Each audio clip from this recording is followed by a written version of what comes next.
I would like to introduce Andrew Miles. He's a graduate fellow and PhD student in the Department of Plant Pathology, Ohio State University. Thanks, Andrew. Awesome. Thank you everyone for inviting me to give a little talk on beech leaf disease. I've been working on beech leaf disease for approximately almost 5 years now. And just kind of as a quick personal aside too, I had the opportunity to explore in my research like other tree diseases. And the reason why I was kind of so attracted to beech leaf disease is when I was about in fifth grade, I remember just scaling the mountains up in the Allegheny National Forest in Pennsylvania. And it was completely full of beautiful beech trees that provided a lot of food for wildlife. And to me, at least aesthetically, they were also, I think, pretty attractive trees to look at in the forest. A lot of utility with them for people that do a lot of recreational activities like hunt, fish, trap, that sort of thing. So when I heard about this disease and how devastating it was to those populations, I kind of jumped at the first chance to kind of explore deeper this disease, but also maybe more importantly, how could we in the long term potentially save or help mitigate the destruction caused by this disease? So I'm a PhD student working solely on beech leaf disease within the Department of Plant Pathology at Ohio State. And just as a little roadmap of some things I wanted to hit on today, first, just a little introduction about beech leaf disease and beech in general, and then also some lookalikes. There's some insects and other diseases out there in the forest, but also in urban settings that sometimes, especially in the early disease severity stages, could look like beech leaf disease. And I think it's just important to maybe bring those up. Also, from a maybe pesticide or application standpoint, it's also good to be able to recognize other diseases or even insects that might be impacting beech negatively. Also, there's a little bit of research going on the management front. And while nothing's been approved officially yet, I just wanted to provide like a few updates on the management side. And then we'll jump into kind of what are we doing here at OSU to help kind of promote research and answer some of the research questions that folks have had. And then kind of going into a little Q&A. Hopefully I'll be able to answer some questions if anybody has any at the end of the presentation. So to begin, just a little introduction about beech leaf disease. So American beech, it's a common tree species across the eastern United States. Generally, it's a late successional species. In my opinion, it's really vital for forest ecosystems. It's primarily planted and we see it in forest settings. However, there are urban plantings. These trees are generally slow growing, so they're not like your maples that grow quite quickly. However, they do grow, like I said, in the understory, which means they are shade tolerant. So they're important for that successional regeneration of the forest. Primarily, you'll find beech in maple forests, and they do have somewhat of an economical importance. Beech wood is significant for the timber and wood products industry in the eastern U.S. It, as a species, contributes to 21% of all the forested land in Ohio. So that's quite a significant portion. And it also has, in those urban plantings, a aesthetic and thereby economic value. Beech over the years has been susceptible to beech leaf disease. There's been quite a bit of research within the Forest Service trying to develop resistant genotypes that are resistant to beech bark disease. And BLD poses a pretty significant risk to those efforts. It's a little bit, sad to see we're just getting to the point now where our stands are coming back. We can finally plant these trees maybe in urban settings and have at least somewhat resistance to beech bark disease. And now this new pathogen, this invasive species is coming along, and we really don't know what the interplay is. In plant pathology, you can have two pathogens or a pathogen and insect target one single species, and sometimes it's an additive effect, and sometimes it's synergistic. And we really don't know, is beech leaf disease going to increase susceptibility to beech bark disease because those trees are weakened, or is it just going to act in an additive fashion, kind of like a 1 + 1 = 2 type manner? There's quite a few different species of beech. There are 3 that have been documented as being susceptible, which means they can be negatively impacted and they don't have the defenses to defend themselves. And those 3 species are European beech, American beech, and Oriental beech. And in the pictures right here, the one on the far left is a European beech, and the one third to the right is the American beech. The only susceptible or resistant species that's been documented to date is the Japanese beech, and that's that second image right there. There was a group of Forest Service researchers that actually went to Japan, where Japanese beech is from, as well as the pathogen. And they were able to see right in front of their eyes that, yeah, this tree is able to defend itself against attack from this invasive species. So here's a 2024 map of confirmed observations. The disease started, if you can see that little kind of pale area up near the Cleveland area. It was first discovered in the Cleveland Metro Parks in 2012. And then it has since really spread like wildfire. Beech leaf disease started in 2012, and since then it has ventured its way up into Canada. Every county in Pennsylvania has now become infected, and it's heading down south into Virginia, West Virginia, Delaware, and Maryland. So it's spreading very, very rapidly, which is a pretty big concern. We have been very fortunate, actually, in Ohio, believe it or not. You can see the eastward spread has been quite significant, but in terms of westward spread, not as quite. And the reason for that, at least us researchers hypothesize, is that these nematodes are traveling through wind. And if we think about the wind currents, just the weather channel, the rain and wind travels from west to east. And that seems to be, just looking at this map intuitively, seems to be a pattern. So maybe, we'll continue to get lucky, but there's always a risk of, the nematode coming more and more west as time progresses. So like I said, it was first documented in 2012 in the Cleveland Metro Parks area up around Cleveland. Research on beech leaf disease really started to pick up kind of around 2018, 2019. We began to see a lot of publications and papers on the disease. It's characterized by a banded leaf. And there was a lot of kind of questions pertaining to what even is this at first. Those banded leaves that you see so characteristically with this disease are actually very common symptoms for viruses. So a lot of people, when they first saw this, is it a virus? Is it a phytoplasma? Is it a bacteria? Is it a fungus? And then finally, after much research, they came and said it's a nematode. A foliar nematode that really just impacts one species. Those are the Fagus species, the beech species. And it was officially confirmed as the primary pathogen in 2020. So 8 years it took to just even discover what might be causing this disease. The symptoms, like I said, it's really characterized by the banding on the leaves. As the disease severity progresses, so as you have more and more nematodes, you get leaf crinkling.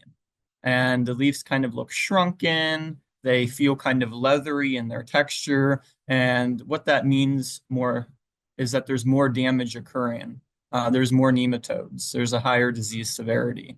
And when nematode titer gets very high, you can even have the buds being aborted, which means no leaves, less photosynthesis, and also less energy for that tree to survive dormancy and to basically fulfill a lot of those biological functions it needs to. And then in significant cases, you get tree decline, you get branch dieback, And then we actually have seen in smaller trees that don't have those energy reserves to withstand the attack, there's even mortality that's beginning to occur. Like I said, we hypothesize that the main mechanism of spread is primarily wind and water, and there's a lot of research going into that. There could be other vectors as well. There's been some research on birds, insects, possibly deer when they eat beech browse. And then, of course, there's always human-mediated travel. A little nematode kind of gets stuck on your jacket and you spread it to a new area. Car tires. I mean, the possibilities are really endless. They seem to be pretty resilient pathogens from what we've seen so far. I did mention vectors, and we did some research in 2022, 2023 on caterpillars. And what we did essentially is we saw these caterpillars feeding on beech leaves, munching away in the forest. And we took these caterpillars back and found out that they tested positive for the nematode, whether that be that they're surviving digestion and being excreted, and nematodes are maybe being transported that way, or maybe the nematodes are just on the body of the caterpillar. Either way, there's been some evidence that points to a role of these insect vectors. And of course, we can't talk about beech without beech bark disease. And like I indicated, the interaction's complex, and it kind of, in my opinion, especially for larger trees that are more susceptible to beech bark disease, it really complicates the management. Um, there has been a utility in using insecticides and fungicides for the prevention of beech bark disease, but now you have a nematode. You have an additional pathogen that you have to manage to keep that tree healthy and to keep it also aesthetically pleasing, maybe more so in urban settings. And I always like to throw in this picture. I think it's really pretty. I took it in the Allegheny National Forest, and I like to start here. The research with beech leaf disease is really about, conserving the natural environment. Just in this picture, there's probably millions of beech within view. And that's really, what us researchers and even more generally stakeholders, this is what we're trying to protect, the biodiversity of these really beautiful forests.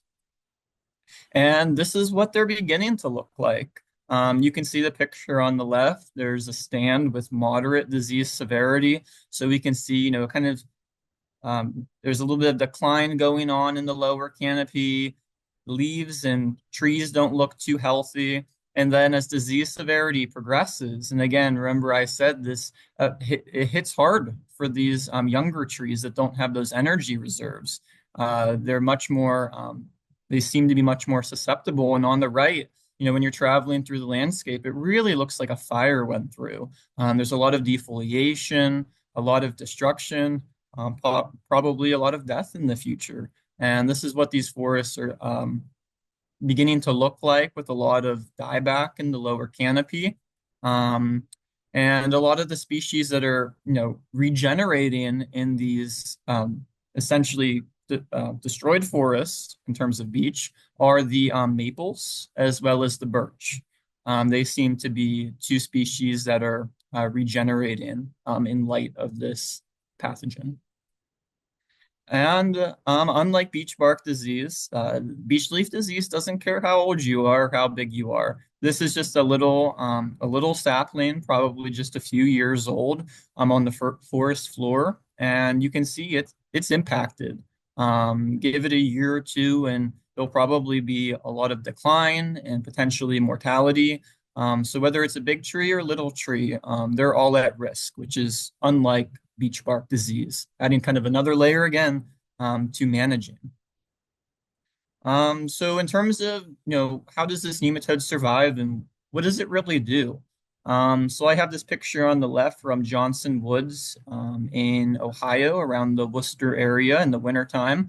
So in the fall, it's probably September, October, depending on seasonal temperatures, the nematode is all over the leaves. And then in that time, it goes into the buds and it overwinters there. There's a lot of nutrients in the bud that it feeds on, and it leads to this type of symptomology in the bud scales and in the leaf primordia. So a nematode, you can see this little line and bulb by its head. That is called a stylet. And this nematode jabs that stylet kind of like a needle into the plant tissue. And it leads to these large cells. It damages cells, especially if there's a lot of nematodes. Um, and that's where you get that banding and damage to the leaf, is because of the nematode feeding. And these bands, we did some research, and you might say, well, why are there bands on these leaves? And it's due to the higher chlorophyll. And you can see significant differences between the non-banded segment of a symptomatic leaf and the banded segment, quite a bit more chlorophyll. So that's why you get those bands. Studies have also shown that there's probably other changes going on, and all of this is done in the bud stage. So all the damage goes on in the bud stage, and really when that leaf fleshes out in the spring, the symptoms remain consistent throughout the rest of the year. Yeah, I call it a what you see is what you get. So what you see in the spring symptom-wise, it remains consistent, generally speaking, up into the fall and leaf drop. And we can see, a healthy leaf surface looks pretty good. Not much going on there. We have our stomata.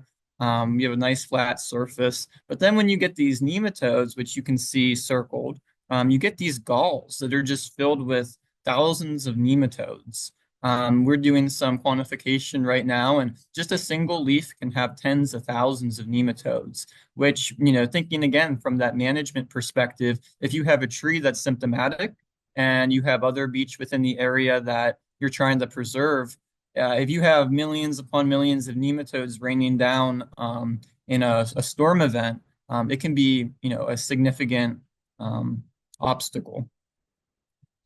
And then this is just the inside of the leaf showing what's going on. We can see there's so much disorganization. There's internally nematodes. So a lot's going on damage-wise. These leaves have been shown not to be able to do photosynthesis very well. So again, that tree has a really hard time meeting its energetic demands, also opening it up to susceptibility to other pathogens and organisms. Kind of going into the lookalikes. One lookalike that I've seen in the forest and urban settings quite often is this leaf curling aphid. So you can see how the leaf curls inwards, and there's these little what look to be bands, but it's just kind of the leaf curling onto itself. You don't see those dark chlorotic bands that you would with beech leaf disease. Even though it is crinkled, it generally occurs on the leaf margin. Another one is mite damage. So mites are very small insects that might be feeding on the leaf, and they lead to general damage. And again, what we're not going to see is the bands, which is the kind of tall tale symptom of beech leaf disease. And we can see these little spots. I've never seen like spots, necrotic spots associated with beech leaf disease. Usually that's the mite damage. There's also fungal pathogens, anthracnose. So this is kind of like a combined symptomology where we have beech leaf disease and anthracnose. But if we have this necrosis on the outer edge of the leaf, regardless of whether there's banding or not, it's most likely anthracnose, a fungal pathogen. But again, we can see on the leaf on the right-hand side some banding, and that would be an indication of beech leaf disease. And then beech blight aphids. They're probably my favorite insect to come across in the forest. They do this little kind of, I wish I could have attached the video. They do a little dance on the twig, and the twig kind of bounces up and down. But they look very cottony, a little bit larger than the beech bark disease scale insect. And they're generally kind of in the foliage as opposed to that tree trunk bark. And they're just aphids that are associating with beech. There's also different bacterial and fungal interactions in terms of plant pathogens. So this example is there's a beech leaf, a diseased leaf, and then we see this kind of pinkish color. We did some molecular diagnostics and found that it was a fungal pathogen, Tafrina. Um, and what we think is that, the energy reserves are lower, it's more susceptible, the fungal pathogens kind of take hold. In terms of management, the biggest concern right now is um, Europe. Europe relies so heavily on European beech for their timber industry. So there's a lot of concern that if we're not doing our best to manage in the United States and to really look at imports and exports and try to mitigate the spread of disease internationally, that it could cause it would be devastating if beech leaf disease made its way to Europe, especially now that we know that European beech is also susceptible. In terms of research needs, there's a critical need for really understanding what's going on, the response that beech has, and really to that question, why is it susceptible? The long-term management strategy is really resistance. We got to figure out, kind of like in the same vein as Dutch elm disease with elms and then American chestnut with the chestnut species, trying to figure out how can we generate generate resistant genotypes for plantains. In terms of management strategies, there's a huge emphasis on stakeholder awareness and really developing effective management strategies that tend to mitigate the disease spread and impact. I would highly recommend tree removal and removing those infected trees, especially large individuals. If they begin to decline, if the canopy begins to decline, there's the potential that in urban settings, particularly, that they could be, they could fall over, branches could fall. It wouldn't be too good for those that are living around giant beech trees. And research-wise, there's been some work with fungicide treatments and with Bartlett tree experts and trying to mitigate disease severity. We at Ohio State are working with Davy Tree Company with phosphite application. So trying to do root injections with this polyphosphate to try to lower disease severity and try to boost up the plant defenses as much as possible. But again, really tree removal and then planting resistant species is possibly an option. The Japanese beech. And then finally going into like the research at OSU. So like I indicated, we're trying to see if this phosphite is maybe a good management options for trees in urban settings that might be really important for local stakeholders, or maybe they have some sort of biodiversity that would be important to keep in a collection like an arboretum. So we found, just kind of going real quick, that when you apply the phosphite, there is an upregulation or an increase in plant defenses. So you can see, defense, defense, defense, defense, up, up, up, up. So that's a good sign that this might be potentially a viable option, this polyphosphite 30. We can see in this figure on the left-hand corner that the nematode titer, so the number of nematodes remains the same, but it's associated with lower disease severity. So that means the plants could maybe defend themselves better when those nematodes invade those buds within the fall. We're also doing some work with spore traps. So, you don't know what you don't know. And we're trying to put these spore traps out and look for the nematode coming from wind and rain events. So we put these out in areas that don't have the nematode. We bring them back to the lab and we see if any nematodes stuck to that sticky film, just to see if we can detect them before we can see the visual symptoms within an area. And then we're also really interested in where's beech leaf disease going. So we've been working quite a bit based on our knowledge of what the nematode likes environment-wise, and then also where beech is located, trying to model where is it going? Where should we be looking? Where should we be focusing our survey efforts? And we've done some work looking at 2021 to 2021 to 2040. And what we found most likely is there's going to be a gain in northern Pennsylvania, New York, Vermont, Connecticut, Maine, New Hampshire, and Michigan, particularly Michigan's Upper Peninsula. And there's going to be a distribution loss in West Virginia, Virginia, Kentucky, and Indiana. And we might see it slowly move into the Western Ohio area across time. And that's all that I had on beech leaf disease, and I'd be happy to answer any questions that anybody has. And I think there might have been a few in the chat. Andrew, there's one in the Q&A that I'll read you. In light of this disease, is it advisable to plant more beech in a sugar maple beech forest in Delaware County? So that's a good question. And I assume that's Delaware County, Ohio. I would suggest maybe using a different species, especially if it's a plantain that you're looking for long-term survival. Beech leaf disease obviously isn't here yet, but that doesn't mean we can't act in a preemptive way or fashion.